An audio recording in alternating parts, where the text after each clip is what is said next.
नमस्कार एमपी अब तक आप देख रहे हैं और आपके साथ मैं हूं पुनीत मिश्रा। चलिए खबरों की करेंगे शुरुआत और सबसे पहले राजधानी भोपाल से इस वक्त की बड़ी खबर आपको बता रहे हैं, जहां पर सीनियर आईएएस पी नरहरि के मामले में कोर्ट ने स्टेटस रिपोर्ट मांग ली है। भोपाल जिला कोर्ट ने 4 नवंबर तक ही ये स्टेटस रिपोर्ट मांगी है। 1 साल के बाद भी दरअसल ईओडब्ल्यू ने अपनी स्टेटस रिपोर्ट पेश नहीं की थी। मुख्य न्यायिक मजिस्ट्रेट ने एसपी ईओडब्ल्यू को नोटिस दरअसल दिया था। 1 साल पहले ये कहा गया था कि स्टेटस रिपोर्ट पेश कीजिए। किस मामले में? मामला यह है कि पी नरहरि जो हैं, इन पर खास लोगों को काम दिलाने का आरोप है और इस मामले में स्टेटस रिपोर्ट पेश की जानी थी, लेकिन ये स्टेटस रिपोर्ट 1 साल हो जाने के बावजूद पेश नहीं की गई।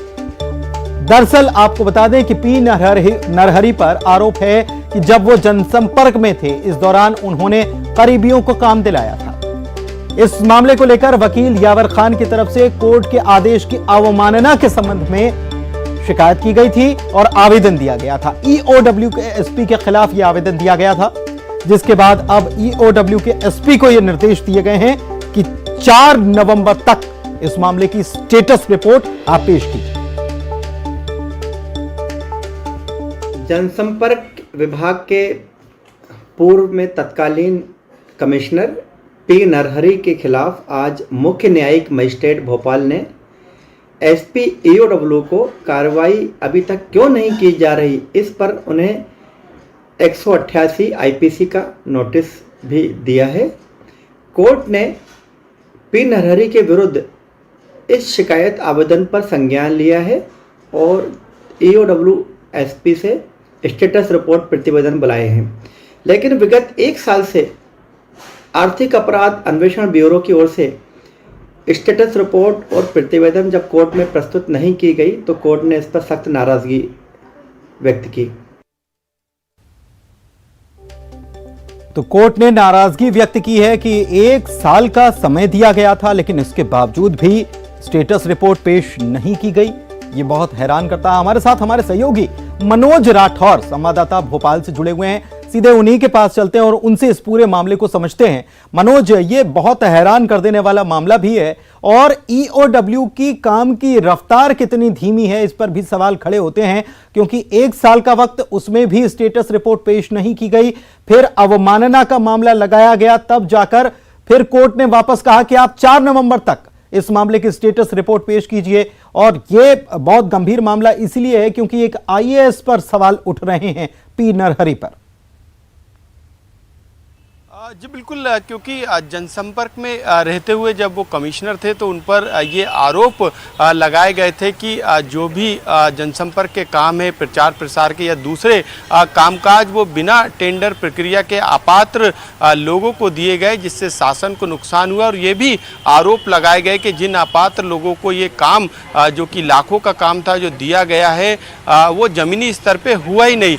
ये आरोप लगाते हुए साल भर पहले ईओडब्ल्यू में उनके खिलाफ शिकायत भी की गई थी और जब शिकायत पे किसी तरीके की कार्रवाई नहीं हुई तो कोर्ट में इसको लेके परिवाद भी दायर किया था, लेकिन 1 साल के बावजूद भी किसी तरीके की प्रतिवेदन जो है वो ईओडब्ल्यू के द्वारा नहीं दिया गया, साथ में स्टेटस रिपोर्ट भी नहीं दी गई। यही कारण है कि कोर्ट ने इसमें 4 नवंबर को जो है एक status report EOW SP Bhopal से मांगी है। उन्होंने इसमें कहा है कि जो स्टेटस रिपोर्ट है इस पूरे मामले की, वो कोर्ट में जमा करे, कोर्ट को दे, ये सुनिश्चित किया जाए। कोर्ट में एक अवमानना का भी मामला लगाया है। जो वकील हैं इस पूरे मामले के यावर खान, उनकी तरफ से उनका कहना है कि इस पूरे मामले में ये कोर्ट की अवमानना है। कोर्ट के कहने के बावजूद भी जो है जानकारी नहीं भेजी गई है। तो अब इस पूरे मामले में जो है कोर्ट ने जो है संज्ञान लिया है। बहुत शुक्रिया आपका इस जानकारी के लिए मनोज। बढ़ते हैं आगे। भोपाल से मुख्यमंत्री शिवराज सिंह चौहान ने आज लाडली लक्ष्मी योजना 2.0 का शुभारंभ किया है। सीएम ने 1437 बच्चियों को हायर एजुकेशन के लिए प्रोत्साहन राशि का वितरण किया। इसके साथ ही सीएम ने लाडली लक्ष्मी पथ और पार्क का नामकरण भी किया। उच्च शिक्षा भोपाल में लाडली उत्सव मनाया गया। सीएम शिवराज ने लाडली उत्सव योजना 2.0 का शुभारंभ किया। योजना के तहत सीएम ने 1437 बच्चियों को 12,500 की राशि दी। उच्च शिक्षा के लिए योजना के तहत 2 किश्तों में 25,000 की प्रोत्साहन राशि दी जाएगी। सीएम ने बेटियों को अनमोल बताया और बेटे और बेटियों में फर्क न करने की नसीहत दी। के नाम से, मेरी बेटियों के नाम से वाटिका बनी है जहां पेड़ लगाए जाएंगे। मेरी बेटियों ने कई जगह पेड़ लगाए। एक पार्क लाडली लक्ष्मी बेटियों के नाम, लाडली लक्ष्मी वाटिका, सभी 52 जिलों में हुआ है और बाद में जिलों के नीचे भी ले जाएंगे वाटिका को। और दूसरी बड़ी बात यह हुई है कि बड़े लोगों के नाम से, महापुरुषों के नाम से रोड का नाम रखने की परंपरा तो थी, तो मैंने कहा मेरी लाडली लक्ष्मी बेटियां तो बड़ी होकर प्रदेश का भविष्य बनाएंगी, देश का भविष्य गढ़ेंगी, ये बहुत आगे बढ़ेंगी और इसलिए एक रोड का नाम लाडली लक्ष्मी रोड रख लिया जाए, लाडली लक्ष्मी पथ रख दिया जाए। इससे पहले स्मार्ट सिटी में सीएम ने लाडली पार्क का लोकार्पण किया। साथ ही स्मार्ट रोड का नाम लाडली लक्ष्मी रोड किया। सीएम का कहना था कि हर जिले में एक सड़क का नाम लाडली लक्ष्मी रखा जाएगा। बेटा बेटी में भेद, बेटी आंसू बहाती थी, बात नहीं जाती थी। बेटा तो कुल का दीपक होता है, बुढ़ापे की लाठी का सहारा होता है। बेटी का क्या बोलो ससुराल चली जाए, अब बेटा कुल का दीपक होगा जो बुढ़ापे में लाठी मारेगा, इसका कोई ठिकाना नहीं। लेकिन मैं एक बात जरूर कहता हूँ, बिटिया जब तक जिंदा रहेगी उसकी हर एक सांस अपने माता पिता की।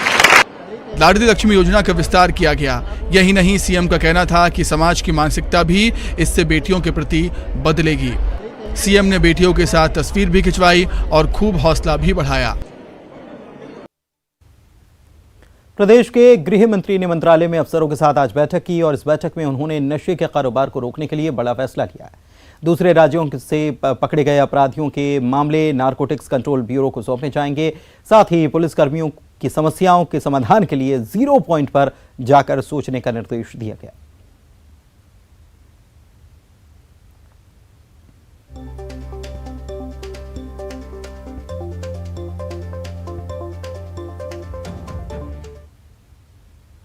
राम सेतु फिल्म देखने के बाद गृह मंत्री ने कांग्रेस को निशाने पर ले लिया और कहा कि जब भी राम की बात आएगी कांग्रेस आरोप लगाएगी। कांग्रेस हमेशा राम जन्मभूमि की बात पर सवाल उठाएगी, अब राम सेतु फिल्म पर हो हल्ला मचाएगी। उन्होंने कहा कि एक बार राम सेतु को जरूर देखना चाहिए, वो नास्तिक से आस्तिक हो जाएंगे। जब भी राम जन्मभूमि की बात आएगी तो सवाल उठाएगी। कांग्रेस जब भी राम सेतु की बात आएगी हल्ला मचाएगी। अब उनके हल्ले से, उनके सवाल से, उनकी आलोचना से राम भक्तों को डरना काहे का। इस फिल्म में वास्तविकता का यथार्थता में चित्रण किया गया है। ये सिर्फ उन लोगों ने जिनने राम सेतु पर सवाल उठाए थे, राम पर सवाल उठाए थे, उनका वैज्ञानिकता के आधार पर, धार्मिकता के आधार पर, वास्तविकता के आधार पर एक एक बात का जवाब है। मैं तो कहता हूं कि वो जो लोग सवाल उठा रहे हैं वो भी एक बार आए और देखें, शायद वो भी नास्तिक से आस्तिक हो जाएंगे। राहुल गांधी की भारत जोड़ो यात्रा को लेकर एमपी कांग्रेस ने अपनी तैयारियों को अंतिम रूप देना शुरू कर दिया है। होर्डिंग्स और बुकलेट पर कमलनाथ, गोविंद सिंह और दिग्विजय सिंह की तस्वीरें हैं। हालांकि खबर दिखाए जाने के बाद दिग्विजय सिंह की तस्वीर वाली बुकलेट को होल्ड कर दिया गया है।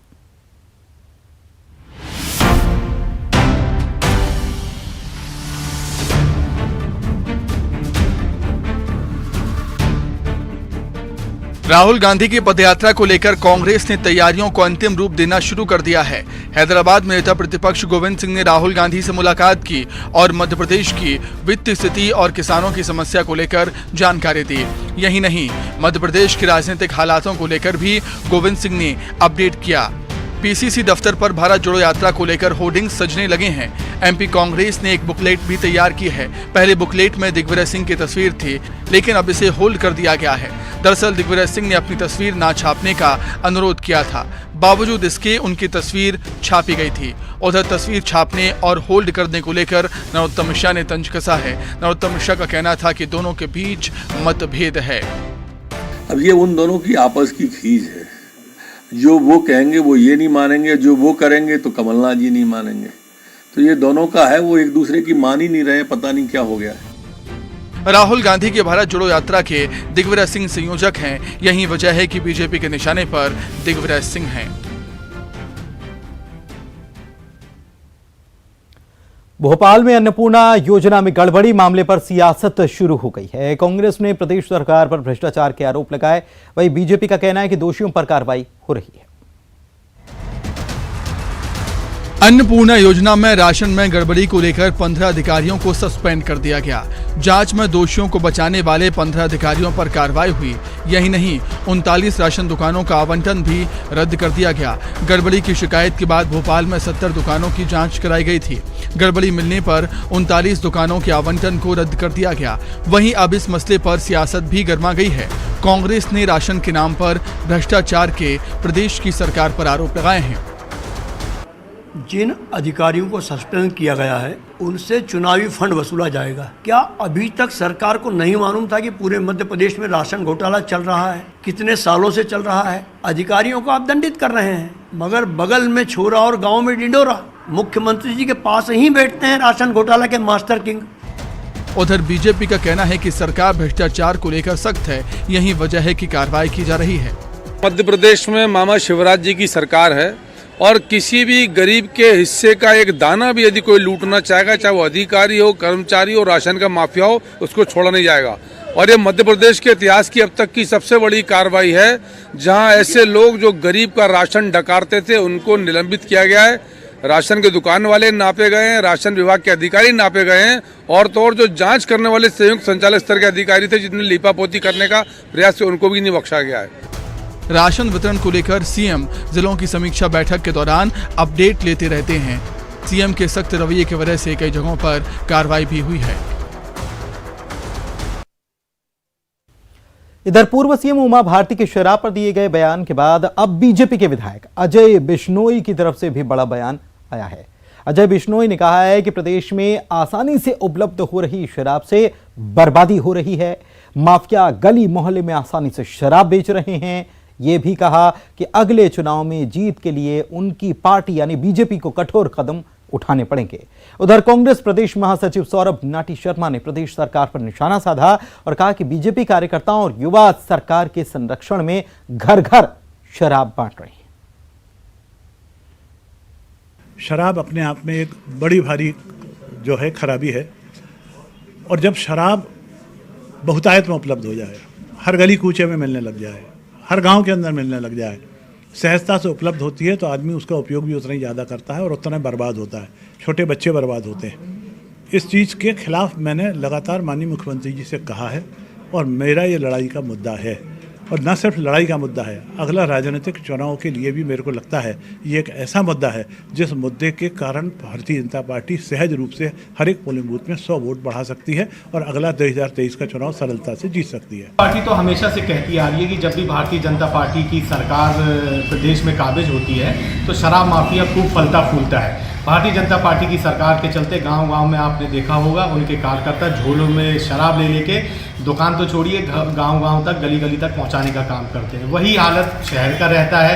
आप अपनी शराब नीति में तब्दीली करें और इस प्रदेश में शराबबंदी का आप आदेश लाएं, शराबबंदी पे आप कानून लाएं, तब जाके लगेगा कि आप वास्तव में इस प्रदेश के नौजवानों के भविष्य की सोचते हैं, इस प्रदेश की महिलाओं की घर गृहस्थी के बारे में सोचते हैं, इस प्रदेश के किसानों की उन्नति के बारे में सोचते हैं। इधर सतना जिले के बहुचर्चित रामनगर गोलीकांड मामले में 20 साल के बाद फैसला आया और कोर्ट ने आरोपियों को दोषी करार देते हुए सभी को 7-7 साल की सजा और 4-4 हजार रुपए का जुर्माना लगाया है। अगस्त 2002 के इस मामले में बीजेपी नेता अरुण द्विवेदी समेत 65 लोग नामजद आरोपी बनाए गए थे।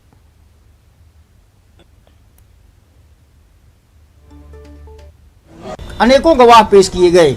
ये करीब 20 साल पुराना केस है। आज न्यायालय श्रीमान द्वितीय परिषद न्यायाधीश अजीत कुमार तिर्की द्वारा सभी आरोपी गणों को, जो कि संख्या में 49 थे, विधि विरुद्ध जमाव, बलवा एवं जान से मारने की नीयत से हमला करने का आरोपी पाते हुए उक्त धाराओं में दोषी ठहरा करके सभी आरोपियों को 7-7 साल की कठोर कारावास और प्रत्येक को 4-4 हजार रुपए अर्थदंड से दंडित किया गया। जबलपुर में लाखों रुपए की लागत से सड़क का निर्माण किया गया और खास बात यह कि सड़क निर्माण ऐसा हो गया कि कुछ लोग ठहाके लगा रहे हैं, कुछ कह रहे हैं कि वाकई में एमपी अजब है और गजब है। देखिए रिपोर्ट।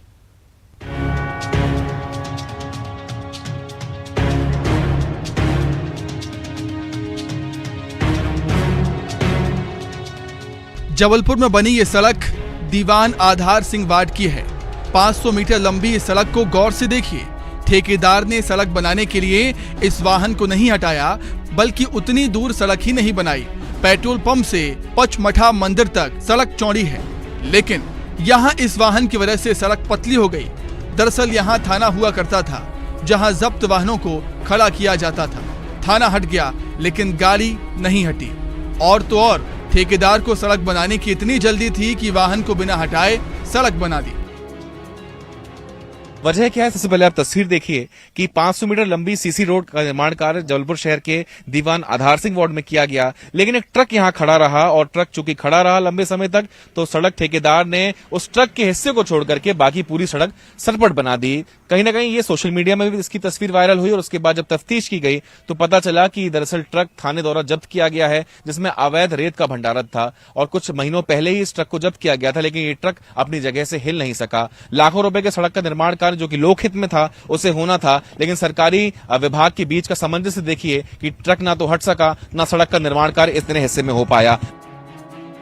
सड़क निर्माण में 26 लाख की लागत आई है। ठेकेदार के अजीबोगरीब कारनामे की वजह से भुगतान रोक दिया गया। उम्मीद है कि सड़क को दुरुस्त किया जाएगा। तो ये इसे हद ही कहा जाएगा। ट्रक न हुआ अंगद का पैर हो गया, जो हटने को तैयार नहीं है। बढ़ते हैं आगे। भोपाल से इस वक्त की बड़ी खबर आपको बता रहे हैं। एक महिला ने मुफ्ती और उसके बेटों पर गंभीर आरोप लगाए हैं धर्मांतरण करने के। पीड़िता ने मुफ्ती अब्दुल रज्जाक पर आरोप लगाया है, प्रताड़ित करने का आरोप लगाया है। गांधीनगर इलाके में रहने वाली ये महिला है जिसकी तरफ से आरोप लगाए गए हैं। धर्मांतरण के लिए दबाव बना रहे हैं। गृह मंत्री और सीएम से मदद की गुहार भी लगाई। गांधीनगर में रहती हूँ। अब्दुल रहमान हैं, उन्होंने मेरी बहन को धर्मांतरण करके उससे शादी कर ली थी।